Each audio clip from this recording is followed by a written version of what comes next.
yang di Bekasi itu, frustasinya Pak Alwi itu karena tidak mampu debat, tidak bisa mengarahkan pada uji keabsahan nasab mereka secara ilmiah, baik kitab nasab sejarah maupun tes DNA.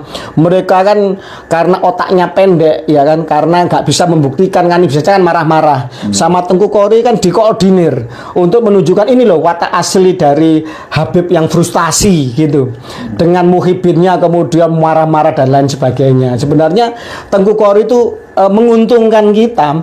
Sebenarnya Tengku Kori secara opini itu menjatuhkan Habib Ba'alwi dan menunjukkan kepada publik bahwa perjuangan pribumi ini benar gitu loh. Seperti itulah watak asli anarkis, rasis dari klan Ba'alwi. Oh, salut untuk Tengku Kori. Jadi demikian. Ja'al haqqu wa zahaqal batil, innal batila kana zahuqa.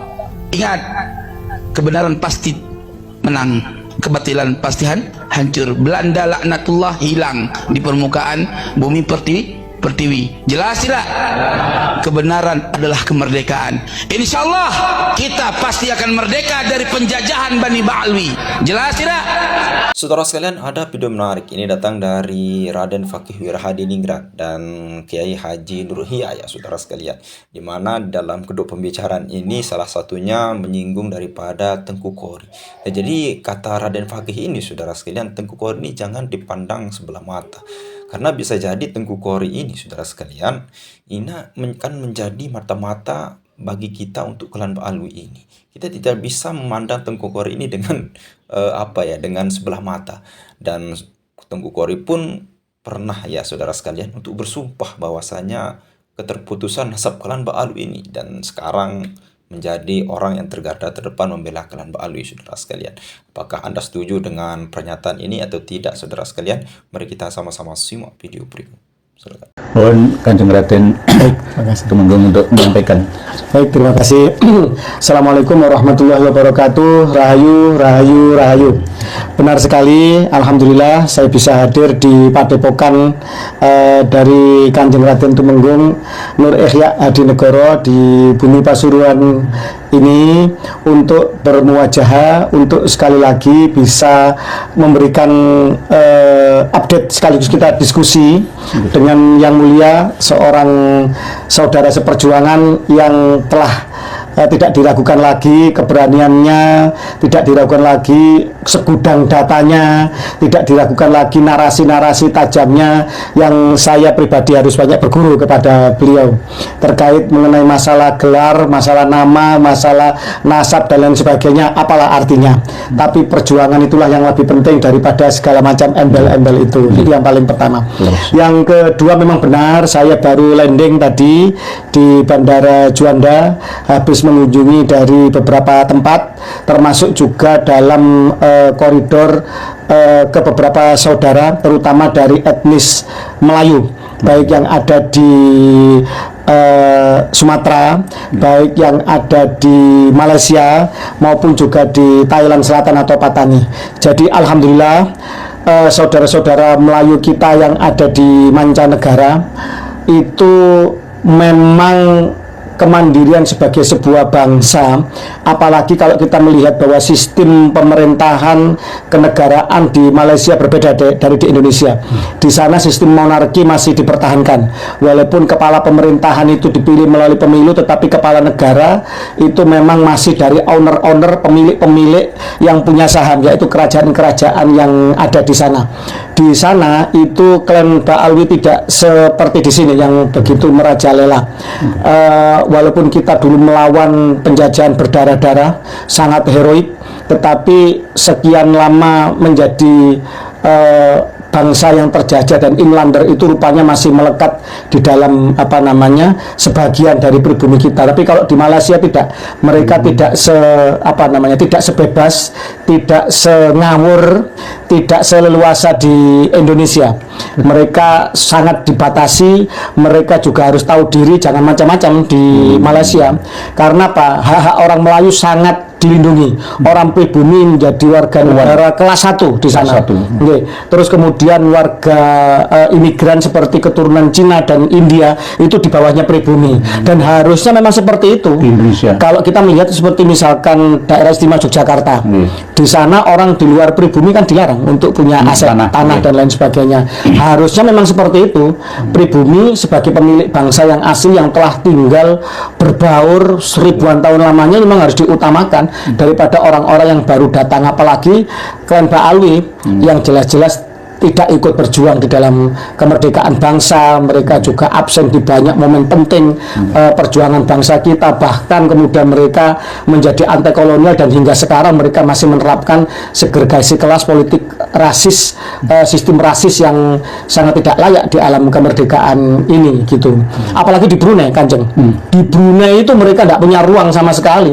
Di Brunei itu tidak semua orang boleh untuk ceramah, untuk kemudian seenaknya di atas mimbar, apalagi mau double datuknya yang superhero, bisa narik emas, bisa Isra Mi'raj, bisa 10 kali dalam semalam.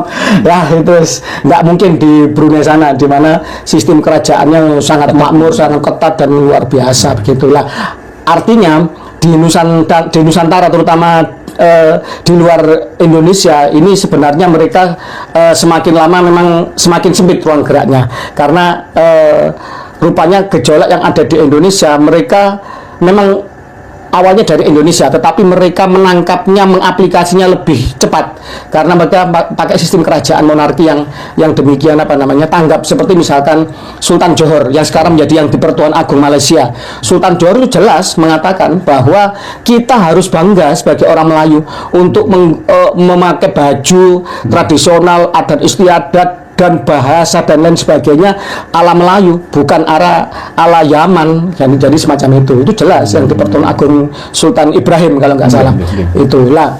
Tetapi saya melihat bahwa Kanjeng, perkembangan di Indonesia sendiri juga tidak kalah menggembirakannya, walaupun terkesan memang tidak selaju di negara-negara lain, tetapi saya melihat banyak efek positif yang terjadi di Nusantara kita.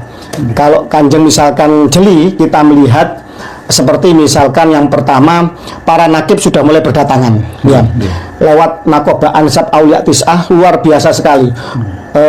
Raden Kiai Ilzamuddin sudah safari ke Yunan, safari ke Uzbekistan, ke Pakistan untuk menelusuri jejak leluhur Wali Songo. Dan kemudian beberapa nakib sudah ke Indonesia, nakib Maroko misalkan, resmi dari kerajaan Maroko, nakib Pakistan, untuk menunjukkan dan mengakui bahwa Wali Songo ternyata memang benar-benar keluarga besar dzurriyyah Nabi. Tidak hanya punya catatan di sini, tetapi juga catatan itu diakui oleh negara asal leluhurnya. Sekarang bandingkan dengan Bali, mereka bersikukuh dengan catatan internalnya, tetapi tidak diakui. Di Yaman tidak mendapat isbat, apalagi di Irak, kan begitu. Ini kan sudah bisa dibandingkan mana emas yang asli, mana yang imitasi, kan begitu. Itu yang pertama. Yang kedua, melihat gini, semua lembaga survei, semua ahli statistik dunia, ketika melihat suatu opini, suatu pergerakan dari arus informasi, pasti akan melihat medsos. Medsosnya adalah salah satu tolak ukur untuk melihat sebenarnya publik ini bergerak kemana, begitu. Di dalam dunia medsos kita, telak kita, yang namanya Habib ini, yang tukang dobel, tukang halu, tukang cerita khurafat dongeng ini, itu semakin tidak punya harga diri, semakin hancur, dibully. Mereka sudah luluh lantak lah oleh generasi-generasi milenial kita yang cerdas-cerdas, yang sekarang ya sudah jauh lebih rasional di dalam melangkah, di dalam berpikir dan di dalam berlogika. Itu yang kedua. Yang ketiga, pergerakan mereka misalkan ketika mereka demo di depan Mabes Polri, menurut drone yang terakhir kapan hari itu mereka katanya mau demo 2 juta. 2 juta. Dari hasil drone itu tidak sampai 200 orang, sekitar 170 orang. Ini drone ya, drone yang dari Mabes Polri itu sekitar hitungannya seperti itulah. Jadi jauh berkurang dari dulu mereka bisa menipu umat mengaku cucu Nabi ya, dengan menggerakkan orang dengan isu-isu politik. Sekarang nggak laku mereka itu. Mereka katanya mau ke demo ke Pleret cuma berapa gelintir orang, paling ya sekitar 100-150 orang, itu pun ya teriak-teriak pinggir jalan, bubar-bubar sendiri, apa namanya, tidak jelas junturungannya dan lain sebagainya, semacam itu. Jadi semakin positif lah arah yang sekarang ini kita rasakan. Seperti di Cianjur misalkan, mereka mengancam mau persekusi PWI LS Cianjur, kemudian ternyata nggak jadi. Akhirnya mereka mencoba memanfaatkan MUI, mengadakan forum debat atau forum tabayun istilahnya. Ternyata apa? Ternyata mereka semakin rungkat. Ternyata MUI yang semula diindikasi membela mereka, ternyata malah sekarang berbalik arah setelah kemudian disampaikan data-data. Banyak makam juga yang sekarang kita bongkar, dan banyak kepalsuan yang sudah kita berhasil ungkap, termasuk itu. Cuma ya memang ada namanya ikan kalau sudah keluar dari kekurangan air dari habitatnya, itu memang menggelepar, wajar lah. Seperti misalkan ada seorang tokoh sufi dari Pekalongan yang dicopot karena melakukan manipulasi sanad maupun melakukan memperkosa sejarah NU dan Jatman. Nah, sekarang mencoba untuk menggelepar ya, membuat Jatma, Aswaja dan lain sebagainya itu. Ya itu percuma lah, itu apa namanya, hanya untuk memperpanjang nafas, saya pikir itu. Jadi pandangan terhadap beliau LBG-nya.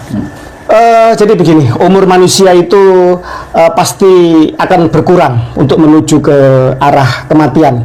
Kita arah maut itu adalah keniscayaan yang tidak bisa dihindari. Tolong semakin bertambah umur, semakin tua, semakin bijaksana, semakin mendekat sama Allah, semakin menyadari bahwa hal-hal yang lebih sejati, lebih hakiki itu harus kita cari. Apalagi mengaku sebagai seorang pengikut thariqah atau sufi, bukan untuk berakrobat ria, membuat kepalsuan demi kepalsuan, tidak, yang dulu-dulu tidak mau mengakui, seperti misalkan KF itu Sumodiningrat menjadi bin Yahya, di Ponorogo menjadi bin Yahya, gurunya sendiri Mbah Malik menjadi bin Yahya. Harusnya bertobat dan menganulir atau mengklarifikasi, tapi ini tidak, semakin berbuat hal-hal yang kontraproduktif dan tidak elok lah untuk tambah dadi. Ya ini tidak tahu ini gejala apa, Kanjeng, begitu yang bisa saya sampaikan. Terima kasih oleh-oleh dari keliling beliau ke RAD Fakih, dari luar negeri sampai ke dalam negeri, masih tetap perhatian terhadap kita ini. Jadi memang beliaulah orang yang pertama kali menggaungkan bahwa Habib Alawi itu Yahudi. Jadi kalau masuk dalam memori kita semua di sini itu berkat-berkat beliaunya ini. Dulunya orang itu takut, Kanjeng, untuk mengatakan, oh jangan keras-keras, Pak Alawi bukan Yahudi.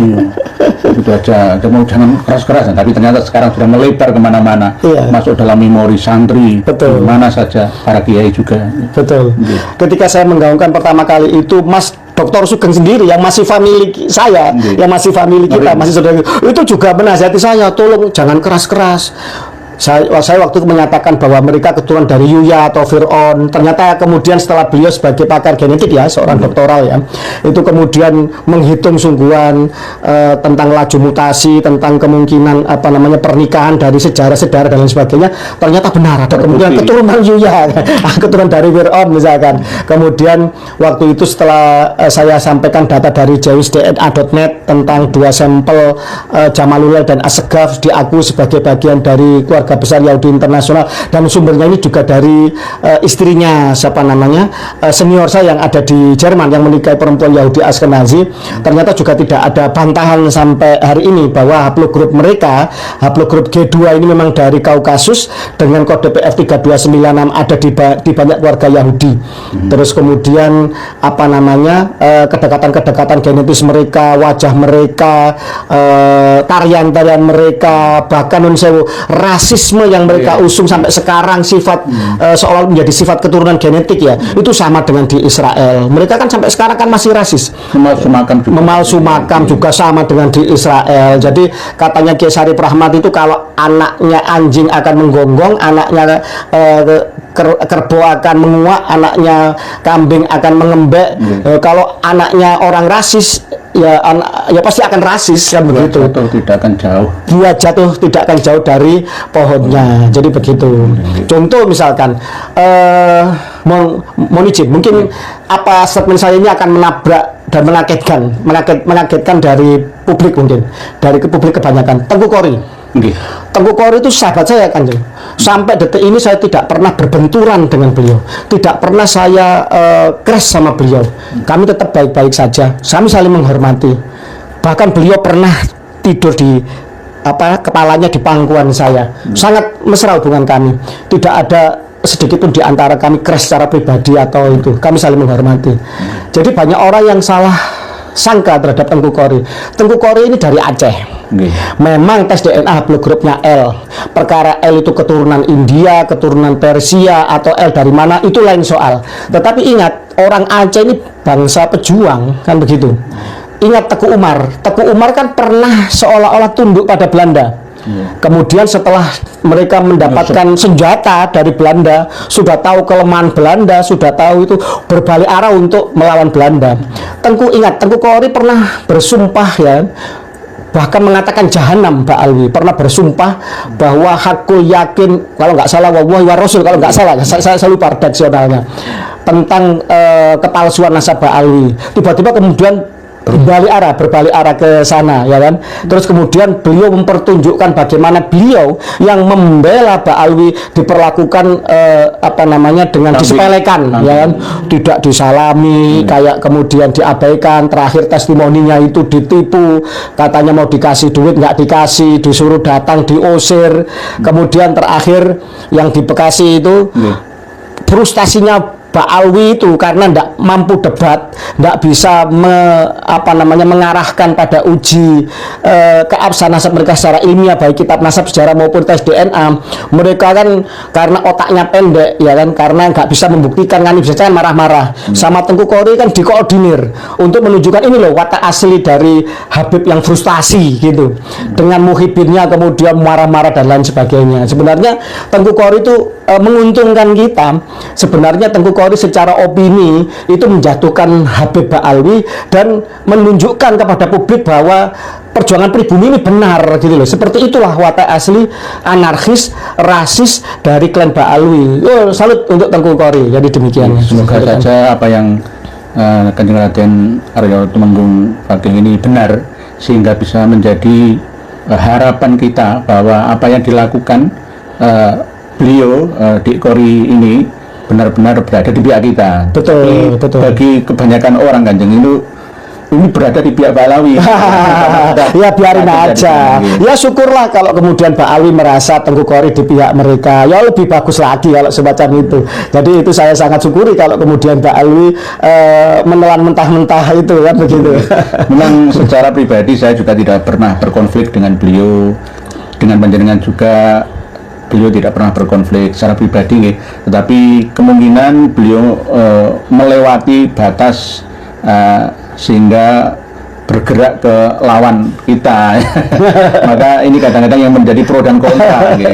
Jadi seorang Tengku Kori yang bermanuver seperti itu bagi saya sih nyantai-nyantai aja, saya senyum-senyum aja. Tidak pernah sekalipun saya menegur Tengku Kori atau menyerang yang seperti apa, tidak pernah, kan begitu.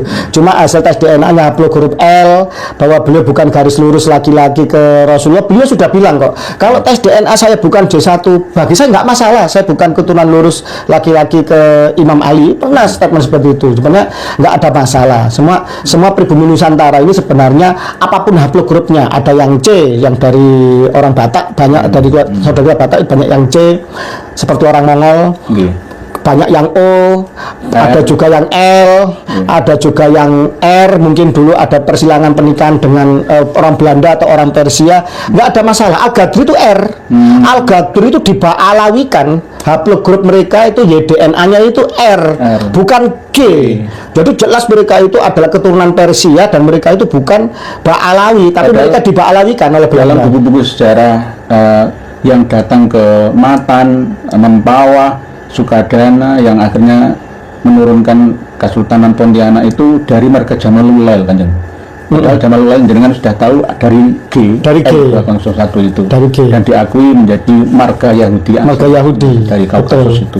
Tapi anehnya ketika Al-Ghazali tes D kok R, bukan G. Berarti kan ada something wrong, ada sesuatu yang di-create, ada sesuatu yang direkayasa di masa silam untuk diba'alawikan. Saya yakin seperti itu. Nah, ini ada berita yang sangat-sangat menggembirakan kita ya. Di antaranya berita dari beliaunya tentang Dek Kori yang semoga saja sesuai yang beliau sampaikan ya. Harapan kita, saya juga sering menyampaikan ke publik Kanjeng bahwa saya masih tetap bisa menerima Dek Kori jika kembali ke pangkuan kita. Karena apa? Ya namanya orang kan ya yang penting taubatan nasuha gitu. Saya sering menyampaikan seperti itulah. Kawan-kawan itu jangan, itu pengkhianat. Nanti kalau dibuang dari pihak Pak Alawi terus kita buang juga mau kemana? Ini kita bangsa pemaaf. Saya pernah sangat dekat secara secara pribadi dengan Tengku Kori, dengan Gus Arya.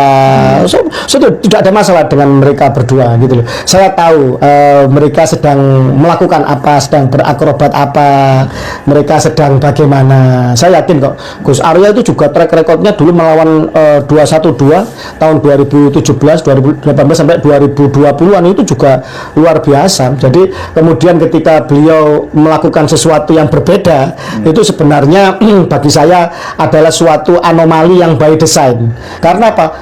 Yang mewawancarai saya pertama kali terkait mengenai masalah DNA Habib itu Gus Arya. Gus Arya pertama di Jakarta, tapi kemudian Tubagus Warid ya, itu tidak berani blow up. Gus Arya lebih blow up. Jadi luar biasa Gus Arya itu. Baru kemudian setelah itu di Gus Fuad. Jadi kita harus pandai-pandai lah untuk membaca. Jadi tidak bisa kita melihat seseorang itu dari potret satu peristiwa. Harus dilihat dari global, totem pro parte dan atau pars pro toto. Melihat keseluruhan untuk mengambil kesimpulan kecil. Dan dibalik dari keping-keping kecil untuk disusun menjadi suatu analisa besar, atau kalau dikatakan menurut Bapak filsuf modern René Descartes itu atomisme logis. Bagaimana dari hal-hal kecil kita susun untuk kita melihat bangunan besar. Memotret seseorang pun juga harus demikian. Memotret Tengku Kori harus bisa juga dilihat bagaimana dia bersumpah dengan totalitas tentang kepalsuan nasabah Alwi, bagaimana dia melaknat Ba'alwi, bagaimana dia juga dengan gigih pernah berantem dengan para muhibin dan lain sebagainya. Kemudian setelah itu dia berbalik arah, harus dilihat apakah itu by accident atau by design. Saya yakin orang yang cerdas akan bisa memahami apa yang dilakukan oleh Tengku Kori. Bukan saya membela Tengku Kori, bukan, tapi saya melihat bahwa saya pernah sangat dekat secara pribadi dengan beliau gitu. Ini bagian daripada harapan atau rojaan beliau KRAT ini terhadap dua kawan ya, yakni Gus Arya dan Dek Kori. Ini semoga saja beliau berdua mendengarnya ya, sehingga dengan husnudzon beliau ini bisa mengena ke hati beliau berdua sehingga mau menyadarinya, bukan membela kita, bukan membela bangsa dan negara dan bahkan agama. Dan ini juga harus menjadi perhatian kita bersama bahwa renik perjuangan ya, ada yang seperti ini, ada seperti itu. Betul. Dan kita harus bisa mensikapi dengan kedewasaan.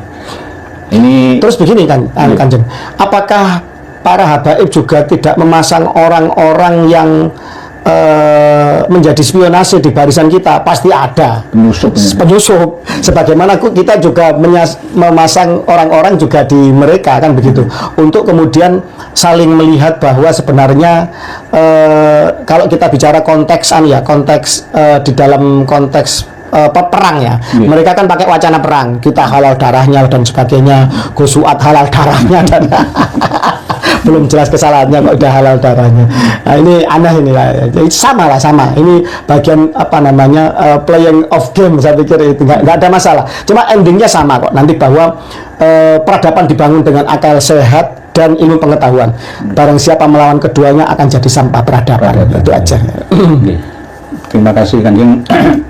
Tadi Kanjeng pernah nyampaikan hasil dari panjenengan keliling ke Malaya atau Melayu atau Malaysia yang benar-benar mengangkat bumi putra ya, putra asli sana menjadi tuan di negaranya sendiri. Betul.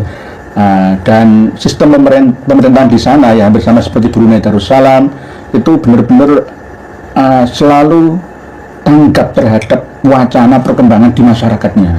apakah ada wacana Kanjeng ya Indonesia kembali ke sistem monarki di Malaysia? Ini kan hanya wacana Kanjeng, wacana, atau mungkin demokrasi tapi mengadopsi sistem yang ada di Malaysia sana. Jadi gini, apabila ada seorang anak yang kurang beradab pada orang tuanya, pasti hidupnya tidak akan sejahtera, tidak akan benar hidupnya.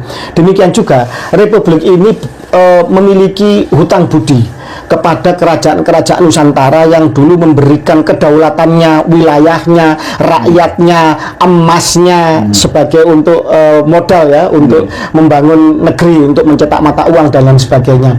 Harusnya Republik ini tidak melupakan kepada saudara-saudara tuanya yang telah dengan demikian rela untuk menyerahkan banyak hal, memberikan mandat banyak hal untuk membangun Republik ini. Mungkin pilihan Republik itu menang dari monarki ketika di BPO PKI waktu itu Pangeran Hamijoyo atas utusan PB 11 atau PB 12 ya waktu itu ya. Itu kemudian dengan KLT Rajiman Widodin ketua BPO PKI, seorang Kanjeng Raden Tumenggung seperti panjenengan dari Surakarta, utusan resmi mewakili keraton. Waktu itu ternyata kalah debat. Memang dalam BPO PKI itu banyak founding fathers kita itu luar biasa cerdasnya.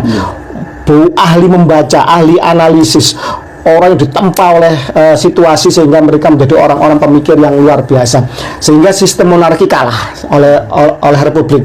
Tetapi bukan berarti kemudian ini jelek. Negara NKRI adalah negara final yang disepakati oleh seluruh para founding fathers, pada inilah konsep yang terbaik.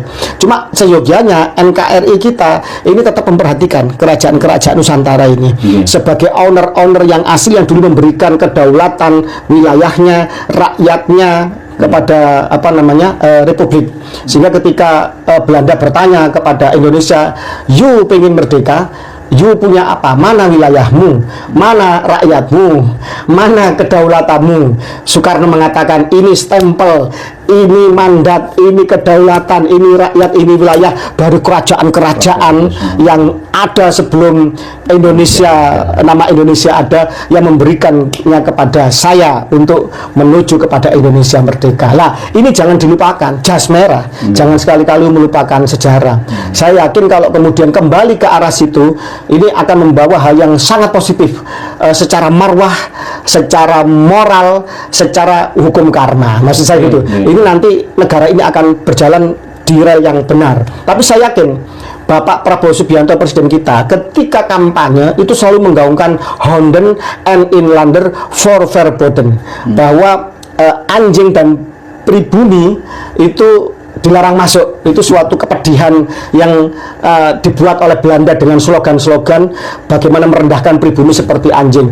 Ketika Pak Prabowo mengangkat ini, sebenarnya Pak Prabowo ingin mengangkat pribumi asli warga Nusantara setinggi-tingginya, sebagai pemilik asli bangsa, sebagai raja di tanahnya sendiri, sebagai anak kandung dari ibu pertiwinya, bukan imigran-imigran itu. Makanya beliau getol sekali kemudian untuk melawan oligarki, beliau getol untuk mengangkat dan mengungkap korupsi, misalkan dari Pertamina hampir 1.000 triliun, dari Antam 4.000 berapa, hampir 5.000 triliun, dari banyak sekali korupsi beliau bredel, dari hal-hal yang birokrasi yang macet beliau habisi. Dan semoga kita kembali kepada kemandirian sebagai sebuah bangsa, dan saya yakin dengan mentalitas itu akan muncul pemimpin-pemimpin yang baik. Tidak hanya seperti Prabowo Subianto, ada juga Deddy Mulyadi. Gus Dur pernah Kanjeng pernah meramalkan suatu saat Indonesia akan dipimpin oleh seorang presiden dari saudara tua Jawa, yaitu Sunda. Semoga, saya yakin Kang Deddy Mulyadi pantas untuk memimpin bangsa Indonesia ke depan dengan visinya, ketegasannya, dengan memegang nilai leluhur, mengangkat kembali nilai-nilai lama untuk agar nilai-nilai lama ini menjadi akar tradisi yang kuat yang menghujam ke bumi pertiwi Nusantara, agar pohonnya bisa menjulang tinggi dan kokoh, tidak mudah ditumbangkan oleh sebesar apapun badai. Itu masih saya seperti itu. Alhamdulillah, benar yang beliau sampaikan tentang analisa ya antara republik dengan monarki yang saya usulkan menjadi wacana ya. Bukan kami mendukung monarki seperti Malaysia, ya enggak, tetap kita NKRI, tapi jangan sampai sebagai anak yang lahir dari orang tua tadi kan, Betul. harus birrul waliden. Betul. Dua orang tua berarti bukan hanya dua, ada ratusan kerajaan-kerajaan di Nusantara yang dulu menyumbangkan harta wilayah dan warganya, rakyatnya untuk bergabung menjadi satu negara kesatuan Republik Indonesia. Jangan sampai ini disia-siakan. Lalu lupa akan sejarah yang sudah dipesankan oleh Pak Karno ya, jas merah itu ya. Harusnya dari pihak pemerintah sekarang kembali ke sejarah. Dulu ini bisa dibangun dari apa dan siapa. Lalu minimal gini, maksud saya gini, itu benar sekali. Minimal ketika misalkan kita amandemen atau kembali ke UUD 45 yang asli, fraksi utusan daerah di MPR sebenarnya adalah perwakilan dari kerajaan-kerajaan Nusantara harusnya gitu. Jadi secara otomatis utusan daerah itu adalah mewakili bekas kerajaan-kerajaan Nusantara di situ. Berarti anggota DPD harusnya lebih dari yang sekarang ini. Iya, anggota utusan daerah atau DPD itu sebenarnya tidak perlu dipilih. Kalau menurut saya ya, fraksi utusan daerah yang sebagaimana UUD 45 yang asli itu harusnya dipilih oleh perwakilan dari kerajaan Kesultanan Nusantara itu sendiri sebagai owner. Jadi mereka sudah sangat senang, sangat bersyukur sebenarnya ketika kemudian ditempatkan di parlemen sebagai perwakilan dari masa lalu, sebagai owner dari bangsa ini. Begitu. Kalau toh kembali seperti misalkan Malaysia sebagai ketika kepala negara adalah yang di Pertuan Agung, salah satu raja yang bergiliran yang sekarang Johor ya. Nah itu nanti ganti Perlis, Langor, Kelantan, dan lain sebagainya, semacam itu. Nah tidak perlu seperti itu, Tetap presiden sebagai kepala negara dan kepala pemerintahan dipilih oleh rakyat, ya. Tapi tetap harus ada perwakilan kerajaan Nusantara yang ada di parlemen. Tidak perlu dipilih oleh rakyat. Tidak perlu dipilih sebenarnya. Biar otomatis. Misalkan Jawa Tengah ada kerajaan Surakarta, Hadiningrat, ada Mangkunegaran dan lain sebagainya. Silakan mereka memilih siapa yang kemudian kesepakatan di antara mereka siapa yang nanti akan mewakili Jawa Tengah misalkan. Jogja siapa yang dari keraton yang ditunjuk untuk mewakili di di parlemen. Jadi maksud saya seperti itu.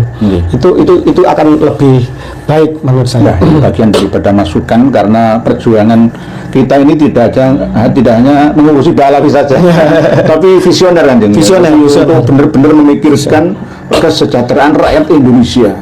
Tidak hanya umat Islam saja malah. Jadi inilah luasnya perjuangan ini, tidak boleh dipandang sebagai perjuangan yang sempit. Oh ini paling iri antara Trah Mataram dengan keturunan Arab Habaib misalkan, tidak.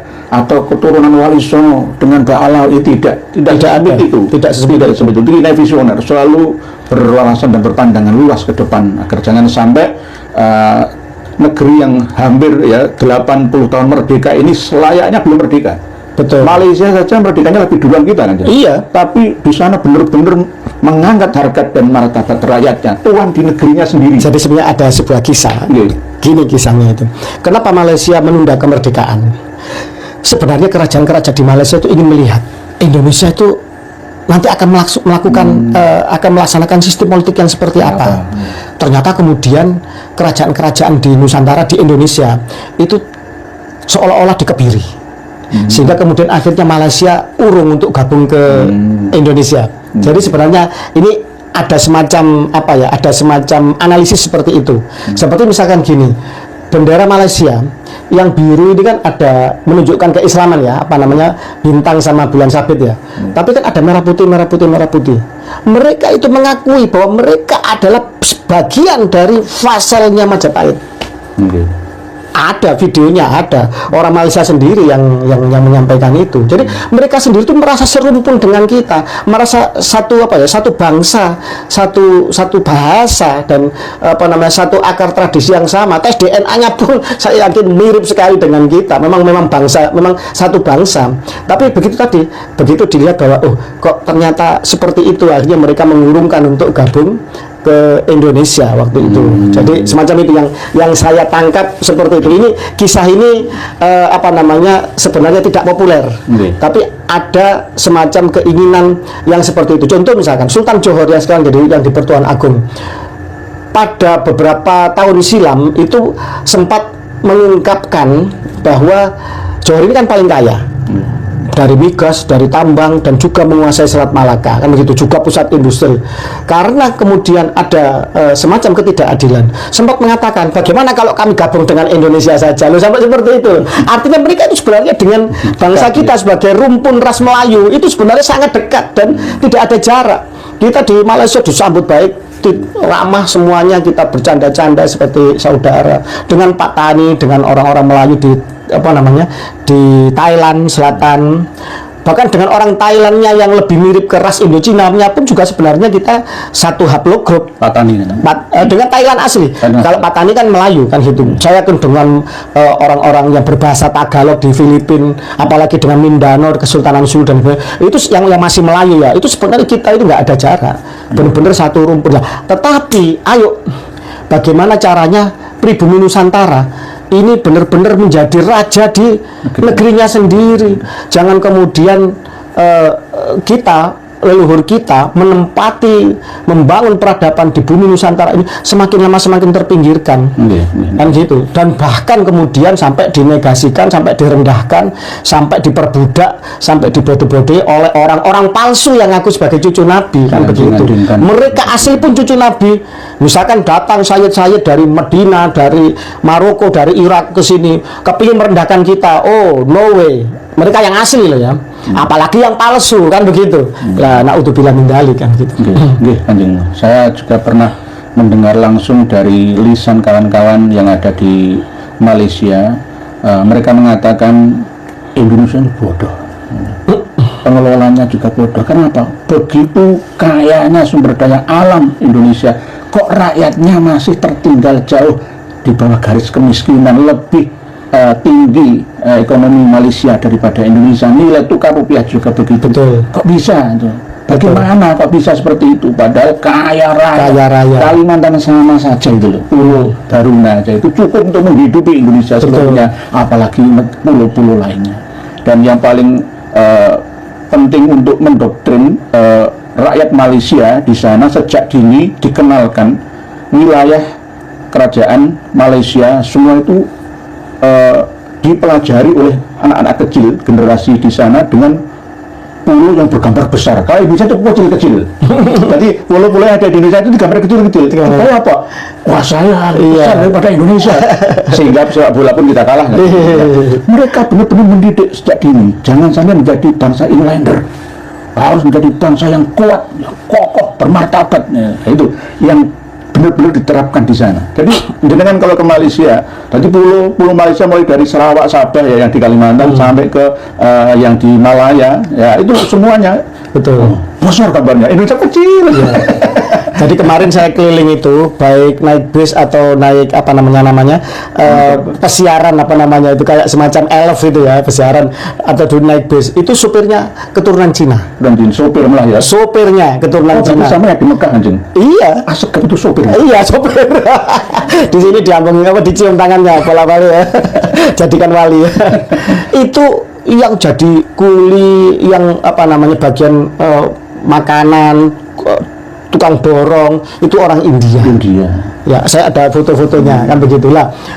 Jadi pribumi benar-benar menjadi raja di negerinya sendiri. Lah kita ini aneh, kebalik kan begitu loh. Padahal seharusnya dengan jumlah penduduk sebanyak ini kita lah yang menjadi tuan di negeri sendiri, ya kan? Tapi anehnya kepala kita yang menjadi jongos di negeri sendiri. Mereka katakan dan mengekspor tenaga migran yang mungkin ya kurang terdidik. Harusnya ketika kita mengekspor tenaga migran keluar, itu tenaga migran yang S3, tenaga migran yang istilahnya itu memang benar-benar ahli kan begitu. Tapi ya gimana lah, realitas bagaimanapun juga buruh migran itu juga pahlawan devisa. Di tengah kesulitan bangsa ini, kurs yang rendah masih banyak saudara-saudara kita yang beradu nasib untuk membantu keluarganya, itu juga pahlawan devisa. Tetapi saya harapkan ke depan nanti, apabila nanti sumber daya alam kita betul-betul dikelola dengan baik, para orang-orang buruh migran di luar ini bisa bekerja di sini dan bisa membawa kemajuan dan kemakmuran. Katanya para pakar, termasuk Profesor Mahfud MD kalau tidak salah pernah ngomong, kalau tambang-tambang ini dikelola sesuai dengan pasal 33 UUD 45, maka setiap jiwa di dalam penduduk Indonesia mendapatkan cuma 20 juta rupiah. Saking kayanya Indonesia dari tambang. Tambang saja, belum lainnya. Belum yang lainnya, begitu. Ikannya belum, masukan negara dari hasil pajak dan iklan perikanan dan lainnya, ya, Kanjeng. Dimana benar yang Kanjeng sampaikan ini. Saya sendiri sering mendengar ucapan dari kawan-kawan Malaysia itu, ya Indonesia kok bodoh ya. Kadang-kadang ya malu ya, memang iya ya. Gimana? Mau saya ingkari bagaimana? Nyatanya ya, dikasih ya kue-kue yang sebegini besarnya bisa melarat negara ini bagaimana, utangnya kemana-mana, dieci sama Singapura saja kalah kan. Nah ini kan sangat kita sayang. Betul. Jangan sampai kembali kepada yang selalu dituliskan oleh Belanda di setiap tempat-tempat pesta, tempat-tempat renang, wisata dan lain sebagainya, verboden, voorhonden, en Englander. Ini termasuk bagian daripada rasis dan fasis terhadap kita. Ini yang kita perjuangkan. Jangan sampai negeri kita ini menjadi negeri yang sama seperti belum merdeka. Betul. 80 tahun 2045 yang akan datang itu, Mas, 100 tahun kita merdeka pas. Harusnya sudah benar-benar berubah menjadi bangsa yang sangat berharga, bermartabat di mata seluruh penduduk dunia. Harusnya begitu. Terus kemudian gini, tanya. Sebenarnya perjuangan masalah meneruskan nasab Nabi ini sudah selesai menurut saya dari sisi keilmihan. Cuma ya memang butuh kesabaran, karena memang banyak dari saudara-saudara kita pribumi sendiri yang memang tidak mau tahu, atau istilahnya itu menggunakan, jadi gini kata Habib Stalin, haplogrup G, N406 sama dengan Habib Habib Stalin, pemimpin komunis Rusia, Uni Soviet, menyatakan bahwa orang itu berhak bodoh, tapi banyak orang yang menggunakan kebodohannya itu secara berlebihan. Hak bodohnya itu digunakan secara berlebihan. Nah, masa gini, pribumi Nusantara ya, seperti misalkan mereka-mereka yang pinter ngaji, dari pesantren, dari apa kan gitu. Marilah kita itu berkaca dengan benar. Tidak mesti orang jadi wali itu harus cucu Nabi. Ya, tidak mesti orang alim itu harus cucu Nabi. Kutubus Sittah ini tidak ada yang cucu Nabi, tidak ada yang ahlul bait. Imam Madzhab 4 tidak ada yang ahlul bait. Artinya orang-orang brilliant pinter itu tidak harus dari cucu Nabi. Nah, seperti Pak Alwi misalkan, jangan mudah tertipu. Ini cucu Nabi karena bla bla bla. Tidak mesti diperiksa dulu, diteliti dulu. Jangan gampang untuk suudon. Dan di antara imam madhab, Imam Abu Hanifah dengan Imam Malik ini banyak yang tidak sama fatwanya. Padahal muridnya langsung dengan Imam Syafi'i, muridnya Imam Malik dengan Imam Hambali, ya itu juga tidak sama. Jadi seorang guru jangan mendoktrin muridnya. Kalau tidak nurut guru, maka tidak barokah ilmunya. Bukan begitu. Seorang guru itu akan bangga punya murid yang melebihi dirinya. Seorang guru adalah memberi tongkat pencerahan kepada muridnya untuk melejit, lebih bersinar, lebih berpenda daripada dirinya, dan bukan untuk membelenggu, untuk mendoktrin agar kalau enggak nurut, semacam itu. Kalau saya cinta sama Habib, murid saya tidak nurut, maka tidak manfaat ilmunya. Enggak boleh seperti itu. Apalagi jangan taklid. Taklid itu hanya untuk orang yang tidak bisa baca tulis, orang yang tidak bisa yang nggak ngerti kitab, yang nggak bisa menganalisis, yang mati akalnya, yang nggak, bukan bidangnya, itu taklid tidak apa-apa. Tapi kalau sudah bisa mutola'ah sendiri, wajib dia meneliti dengan kajian ilmu yang benar, jadi semacam itu. Terima kasih Kanjeng. Sebenarnya masih kepingin lagi setengah jam durasinya, tapi sangat kami sayangkan karena tidak versi live atau siaran langsung, tetapi ini tanggal 31 Mei 2025, jadi pas malam ini dan langsung akan diupload di channel kami. Dan doakan perjalanan saya belum selesai. Amin. Saya masih akan menjelajah lagi beberapa tempat. Mohon doanya. Semoga selamat pulang, selamat berangkat, selamat di tempat juga selamat. Semoga perjuangan panjenengan setiap langkah dan nafas dicatat oleh Allah menjadi amal saleh yang makbulan untuk barokahnya pada kami semua yang ada di Indonesia. Demikian pertemuan kita malam hari ini. Semoga bisa dapat kita ambil hikmah dan manfaat sekaligus maslahahnya. Terima kasih Kanjeng Raden Arya Tumenggung Fakih Wiradiningrat telah memberikan wejangan kepada kita semua pada malam hari ini. Kami tutup dengan ucapan Assalamualaikum warahmatullahi wabarakatuh.